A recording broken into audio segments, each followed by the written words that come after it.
Southeastern politicians, upon visit to the Tradefair complex, they had a spot on assessment of what really transpired. Haven't gotten the direct evidence or experience of what, of course, transpired in the course of demolition.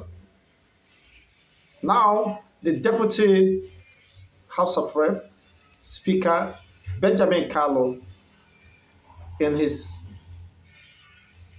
speech, described it as a heartbreaking.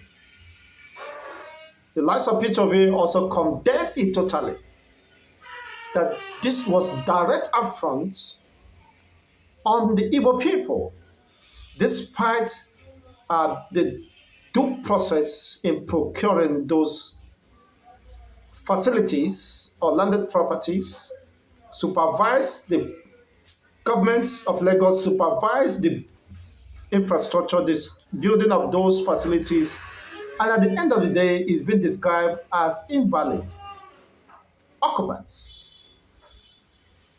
As it's spreading across the social media that Igbos are illegal occupants in the Yoruba land.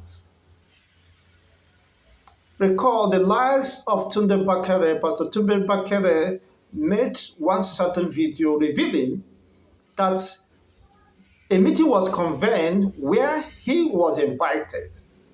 In that meeting, one of the subjects of discourse or agenda, which he made it very clear, he said they are looking how do we recover our landed properties being dominated by the Igbos.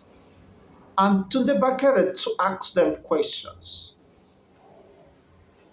Were they obtained at gunpoint?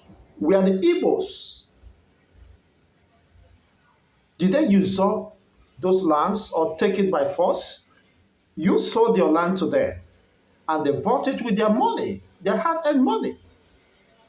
How comes now you are conspiring to take it from them? That you will not be part of that? That if they do not forcefully obtain those properties, if the due processes were observed and there was an exchange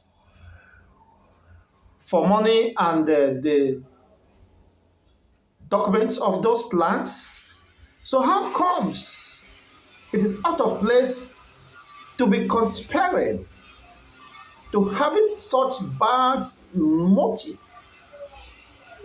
to expel the Igbos or deny them of their rightful and legal rights of ownership? Definitely, whatever may have motivated the top Igbo politicians to make a visit, because they have been hearing several rumors and different narratives and the rest of them, but they said, we want to see and witness this, have a direct assessment of what really transpired. Of course, it was a colossal loss, it's a colossal damage, running into billions of dollars, if I'm not mistaken, not even naira. The investment in that Tradefair runs into billions of dollars. Now, Peter Obi said this is very unfortunate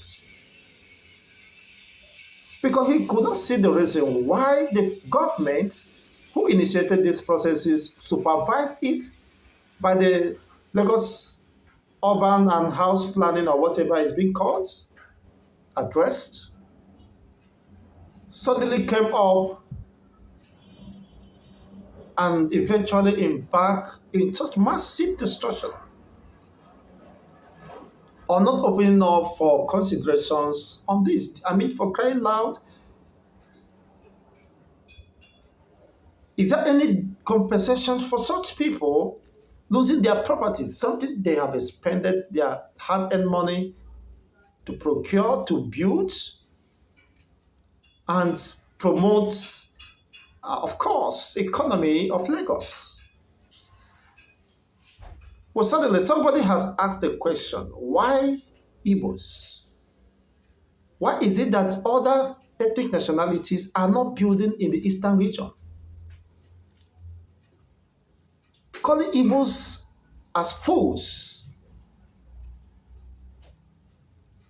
that they don't have sense, they don't reason. As Ojukwu called them, Igbo ndị nzuzu. Of course, when they built the Tradefair newly, they invited Ojukwu and Ojukwu gave them his words. Today, those words are coming to reality. Why can't you develop Anambra? Why can't you develop Oka, Imo, Owerri, Olom, Asaba, Delta, Afikpo, Enugu, Anambra? There are expanse of land lying fallow. Why can't you take your investments?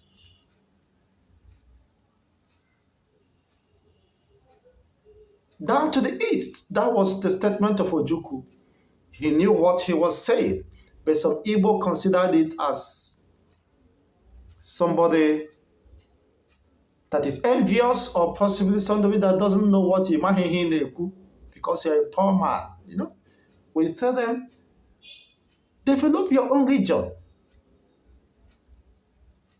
Ulowuchi, north and south, east is the best. If you don't say it, you are hearing it from me. If you have not heard it,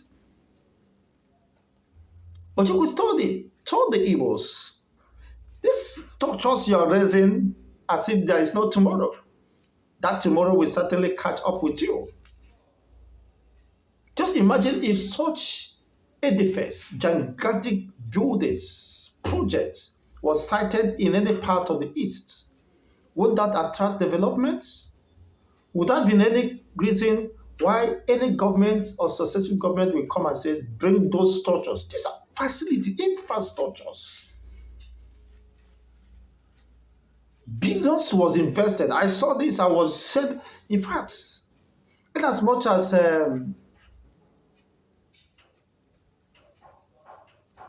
I may not have that sympathy for them because they ignored the internal leader,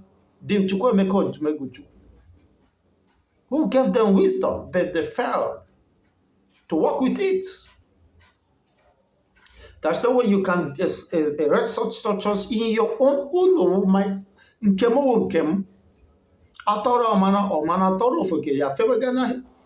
Today they are holding their heart, they are bleeding, and the rest of it. And the worst that even when some Igbos understood that these areas are the government reserve areas or illegal structures, certain structures are not permitted those areas because they claim they have money, they can sort out their ways and the rest of them.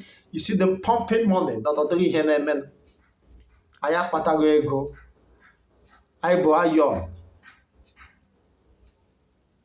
Ego Kuwait. Now you are down. Can I go see how that we have survived?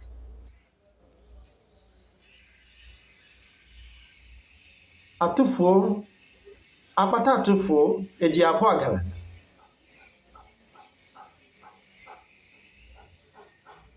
Akabu abu. Ona anyi no ka nkume. There are people around you could assist if you don't know what to do with them. People are buying acres, developing. You know that.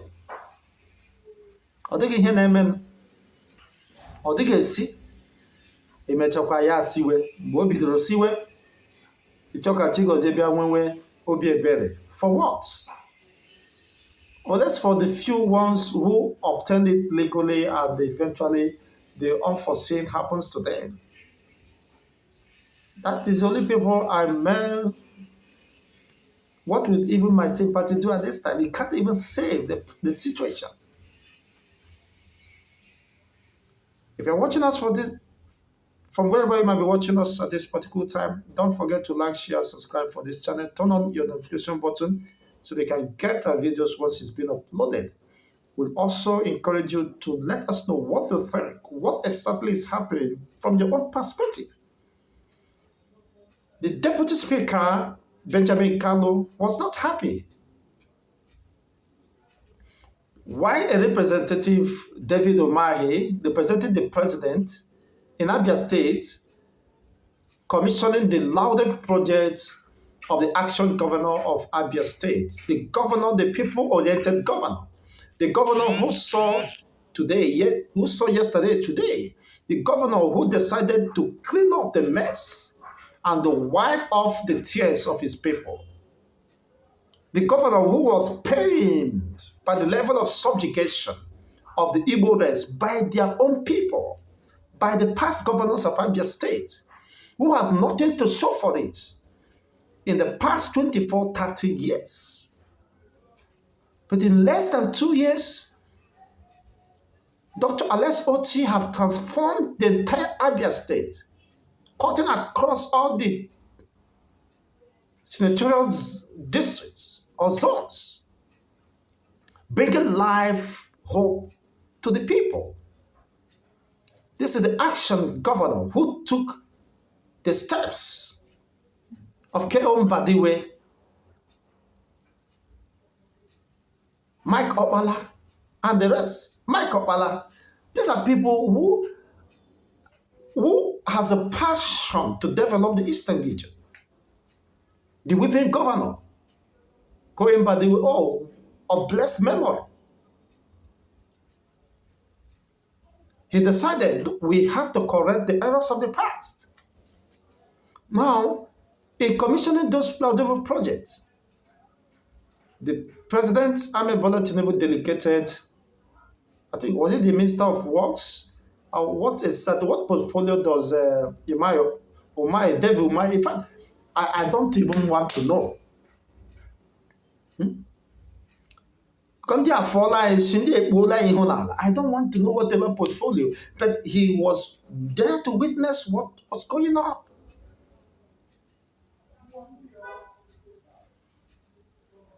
Benjamin Kanu. Well, let me just say that these were just mere political statements. After all, after that, what happens? Gịnị ga-eme? Akwatule ya bụ akwatule ya. Ị ga-anụshi. This is a country where everybody, I listened to the Arise TV, Dr. Ruben Abati, where he's saying, how could people be nursing such intentions that Igbos were illegal occupants, illegal immigrants in the supposed country called their own, where under the law, people are allowed to move and reside, do their business, as long as they remain law-abiding. Now, what is the essence of talking about one Nigeria? When at every status, without any provocations, an Igbo man or the Eastern brothers will be threatened to go back to their region.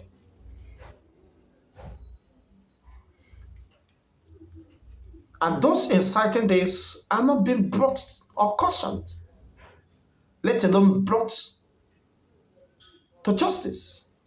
How could you be threatening the supposed countryman or citizen to go back to his region? Which means you are telling him that he does not belong here. He's not part of an integral part of this region. And whatever investment he has done here will be forfeited at any slighted opportunity. That is outrightly aberration. That is outright wickedness. That is outright wickedness.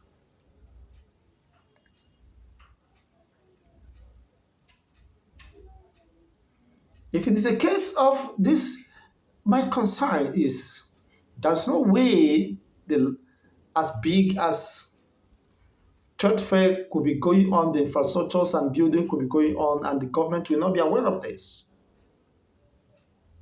What really transpired? What really happened?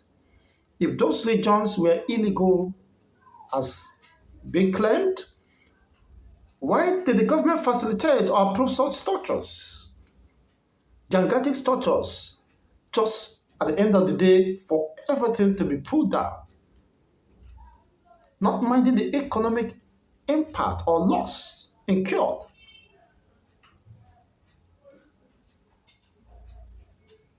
Igbo ga-amatakwa n'ihe.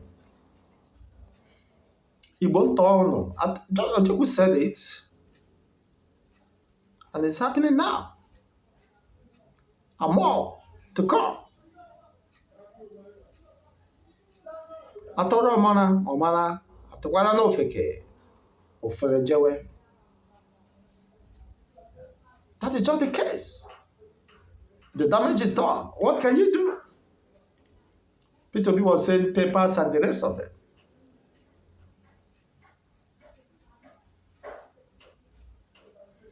As a sitting governor in Anambra State, the P2P mapped out regions or areas where he could encourage the Igbos to bring back their investment and resources and develop.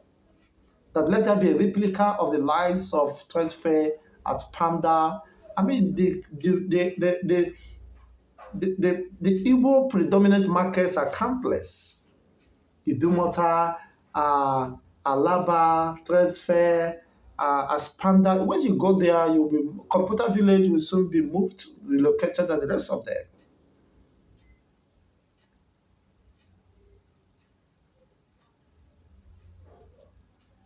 Yes, and that of Computer Village, you could see sometimes causes traffic jam and the rest of them. If the government decides to relocate it, of course, that could be considerable enough because of the too much traffic jam and the rest of them within the urban cities. But then, beyond that,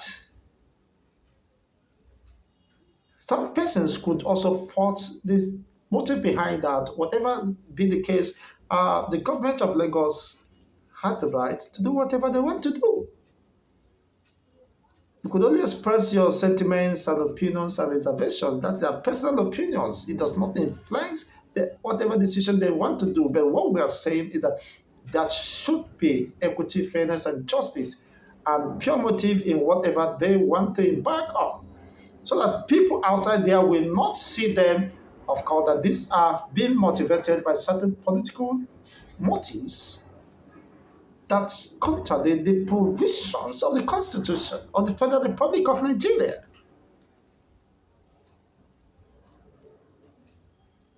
Well, that is another thing to say, whether there is compliance or whatever, just as P2B expressed bitterness and deep regret for such level of destruction. But that is not the first time. It won't be the last. Definitely. Without doubt. But Igbo, as someone said, why is the likes of Yorubas not moving down to the east to invest? Because they have no confidence in the east that their own properties could be secured.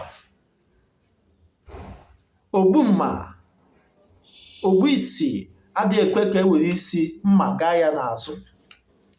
The majority of them know that they believe, for whatever reasons or motive or intentions, that whatever properties cited in the eastern region could not be secured. There are billionaires from the European structure. Why are they not expanding, buying estate and the rest of them? Well, there could be some political inclinations and economic strategy and the rest of them. That once they develop the eastern region, people will move there, and their own patronage here in their region, the Yoruba land, you can see how the buildings or residential buildings are becoming hotcakes. So it is to the advantage of the owners of land and properties in Lagos. So they are benefiting from this, and they wouldn't want to develop other regions or move towards those regions to develop because they knew the traffic in this region will also be affected. Why are the Hausas not investing massively? They're not even investing, let alone talking about massive investment in the East. They also share the same sentiment. As of the last review, one of the politicians cited that Igbos have not less than, was it 63 trillion investment in the North? Not less than 63 trillion or so investment in the North. The same person said this, that you are threatening Igbo that could lose their investment. How many of these do you have in the eastern part? What is the essence of calling one Nigeria when you have no confidence or trust? You feel insecure. Your properties and investment could not be secured in certain region. But those who decided to embrace different regions as parts of an integral of a country were being mistaken not to be in their right senses. These are Igbos. They go to the north, they invest massively. The West, they invest. And today, they are being envied for that. That is just the case. They are being envied. Just as Pastor Tunde Bakare revealed in that video. That video, if you not watch it, look for it and watch that particular video. It's an eye-opener. It reveals a very striking development with very destructive political undertone.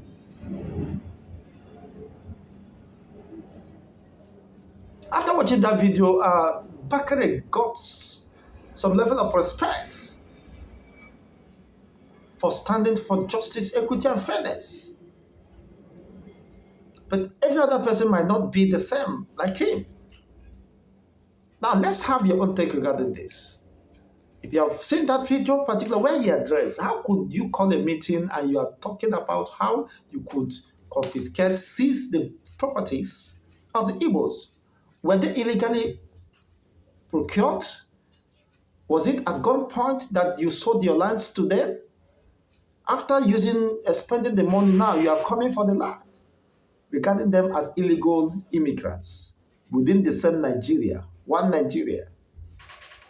Well, let's have your own take. Thanks for watching.